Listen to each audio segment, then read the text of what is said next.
बड़ी खबर भोपाल से। बीजेपी चुनाव समिति की अहम बैठक खत्म हुई है। चुनाव रणनीति और प्रचार को लेकर मंथन हुआ। पूर्व सीएम शिवराज सिंह, प्रभात झा इस बैठक में मौजूद रहे। आलोक संजर, साध्वी प्रज्ञा भी बैठक में मौजूद रहे। तो बड़ी खबर, चुनावी रणनीति को लेकर भोपाल में अहम बैठक अब खत्म हो चुकी है। चुनावी रणनीति और किस तरीके से प्रचार किया जाएगा, इसको लेकर मंथन किया गया। पूर्व सीएम शिवराज सिंह, प्रभात झा इस बैठक में मौजूद थे। साथ ही साथ आलोक संजर, साध्वी प्रज्ञा भी बैठक में शामिल रहे। तो अहम बैठक है। जिस तरीके से चुनाव का लगातार दौर चल रहा है, अलग अलग चरणों के लिए प्रक्रिया चल रही है, ऐसे में चुनावी रणनीति को लेकर भोपाल में अहम बैठक हुई। पूर्व सीएम शिवराज सिंह चौहान, प्रभात झा बैठक में मौजूद रहे।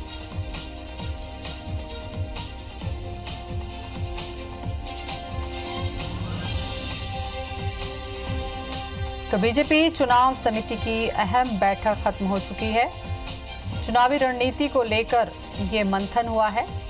किस तरीके से प्रचार होगा, किस तरीके से चुनावी रणनीति को साधा जाएगा, इस पर एक अहम बैठक हुई। साध्वी प्रज्ञा भी मौजूद रही।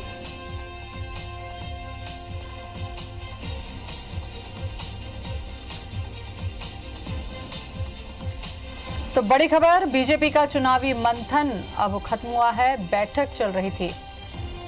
बैठक खत्म होने के बाद पूर्व सीएम शिवराज सिंह चौहान ने क्या कहा, ये भी देख लेते हैं। एक तो कमलनाथ जी मध्य प्रदेश के मुख्यमंत्री,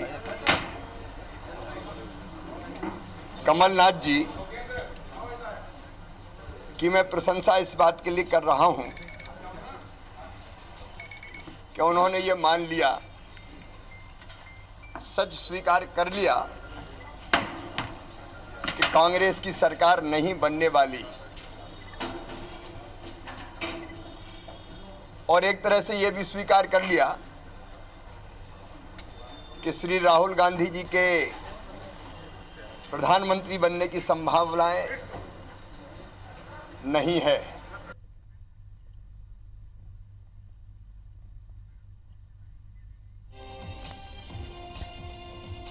और इसी खबर पर ज्यादा जानकारी के साथ हमारे संवाददाता भोपाल से जुड़ रहे हैं सुधीर दंडोतिया। सुधीर, जानना चाहें कि अहम बैठक खत्म हो चुकी है, चुनावी रणनीति को लेकर इसमें चर्चा की गई है, क्या गाइडलाइन कुछ डिसाइड की गई, क्या एजेंडे पर कुछ बात हो पाई?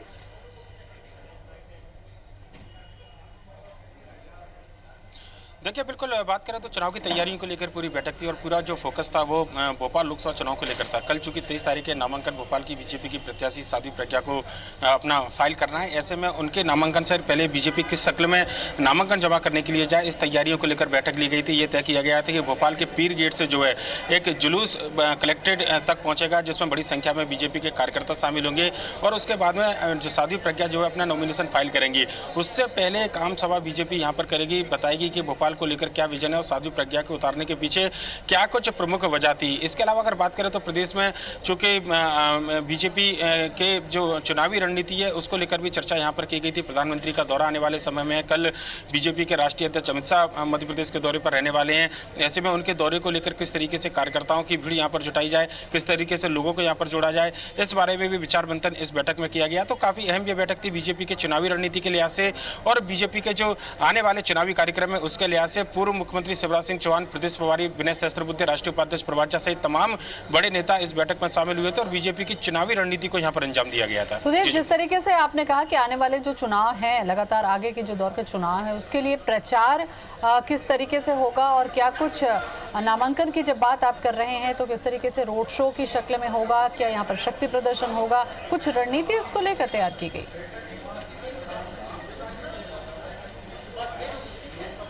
बिल्कुल, देखिए ये तमाम रणनीति बनाई गई थी। बीजेपी के कार्यकर्ता बड़ी संख्या में नॉमिनेशन में जो रैली बीजेपी निकालेगी उससे जुड़े, एक आम सभा उससे पहले पीर गेट पर रखी जाएगी, जो कि एक बड़ा भोपाल के लिहाज से बड़ा महत्वपूर्ण स्थान माना जाता है और खासकर बीजेपी जिस परिदृश्य में चुनाव लड़ रही है, ऐसे में पीर गेट पर एक सभा होना, ये भी एक मैसेज देने की कोशिश है बीजेपी की उस क्षेत्र से जहां पर बीजेपी का जनाधार कम है और वहां पर बड़ी संख्या में लोग जुटे, ये कोशिश बीजेपी की रहेगी। कल बड़े नेताओं का जमावड़ा यहां पर होगा। साध्वी प्रज्ञा जब नॉमिनेशन फाइल करने जाएंगी तो उससे पहले क्या जो नेताओं को जिम्मेदारी दी जाए भीड़ जुटाने की, किसको जो कार्यकर्ताओं को लाने की जिम्मेदारी हो, कौन नेता भाषण देगा, ये तमाम ऐसे बिंदु थे जिसको लेकर चर्चा यहाँ पर की गई थी।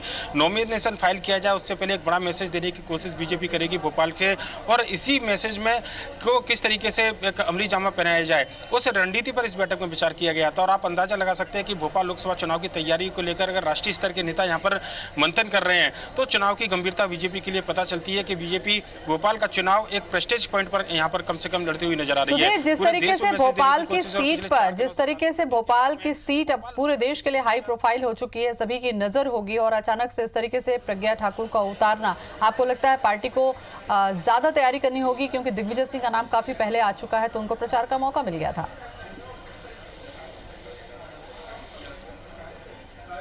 बिल्कुल, देखिए अब तैयारी बीजेपी को ज्यादा करनी होगी, इसमें कोई दो राय नहीं है, क्योंकि काफी देरी से प्रत्याशी का ऐलान बीजेपी के द्वारा किया गया था, और प्रत्याशी भी ऐसा जो कि संगठन का प्रत्याशी नहीं था, यानी कि बीजेपी का कोई जो पुराना कार्यकर्ता हो जिसको अच्छी तरीके से लोग जानते हो, ऐसा कोई प्रत्याशी नहीं था। केवल जो एक बात कही जा रही थी कि एक भगवा और हिंदुत्व की बात बीजेपी पूरे देश में एक मैसेज देना चाहती है, उसकी दम पर इस प्रत्याशी का यहाँ पर चयन किया गया था, और साध्वी प्रज्ञा के नाम पर बीजेपी यहाँ पर चुनाव लड़ रही है। चूंकि साध्वी प्रज्ञा का स्वास्थ्य भी इतना ठीक नहीं है, ऐसे में सबको मालूम है कि डोर टू डोर कैंपेन करना या फिर भोपाल के हर क्षेत्र तक पहुंचना उनके लिए संभव नहीं होगा। ऐसे में सारा दारोमदार जो है बीजेपी के स्थानीय नेताओं पर, बीजेपी के बड़े नेताओं पर है, और उन नेताओं को किस तरीके से चुनावी कैंपेन को आगे बढ़ाना है, ये तमाम विचार विमर्श आज की इस बैठक में हुआ है। जी ज्योति। बिल्कुल, और यहाँ पर कांग्रेस की तैयारी पर भी मुझे लगता है थोड़ी सी चर्चा हमें करनी चाहिए, क्योंकि जिस तरीके से विधानसभा के नतीजे रहे हैं, मुझे लगता है मेहनत थोड़ी सी ज्यादा कांग्रेस को भी करनी पड़ेगी।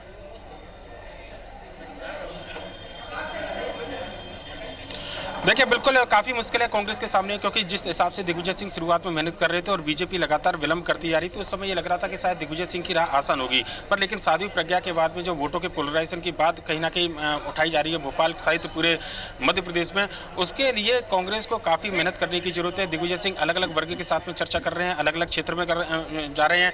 26 तारीख से उन्होंने पैदल यात्रा का भी ऐलान किया है कि भोपाल की में वो पैदल यात्रा अपने चुनावी कैंपेन के दौरान करेंगे, तो यह मेहनत दिग्विजय सिंह की है, पर लेकिन वोटरों को कितना रजा पाएंगे ये एक बड़ी बात है, क्योंकि भोपाल की जो सीट है वो परंपरागत रूप से बीजेपी की सीट मानी जाती है। पिछले 30 साल से यहां से कांग्रेस का खाता नहीं खुला है, और ऐसे में कांग्रेस के लिए बड़ी चुनौती थी। दिग्विजय सिंह के सामने आने के बाद में कांग्रेस को लगा था कि शायद वो तगड़ा एक जो मुकाबला है वो पेश करेंगे। चलिए, तो दोनों ही पार्टियों के लिहाज से काफी चुनौती जरूर है, जिस पर पार्टी साधने की लगातार कोशिश कर रही है। बहुत बहुत शुक्रिया सुधीर तमाम जानकारी के लिए। दिग्विजय सिंह के चुनावी आयोजना को लेकर क्या कुछ कहा शिवराज सिंह चौहान ने, ये भी देख लेते हैं। अब विकास का विजन और दिग्विजय सिंह जी दोनों विरोधाभासी बातें हैं। उनका विजन गड्ढों वाली सड़कें, उनका विजन बिना बिजली के अंधेरा प्रदेश, उनका विजन सूखे खेत, उनका विजन बेरोजगार नौजवान, उनका विजन तबाह किसान। 10 साल तक मुख्यमंत्री रहे, भोपाल का विकास और भोपाल का विजन, विकास का विजन कहीं दिखाई नहीं दिया। उनका विजन तो एक ही था, बंटा ढार।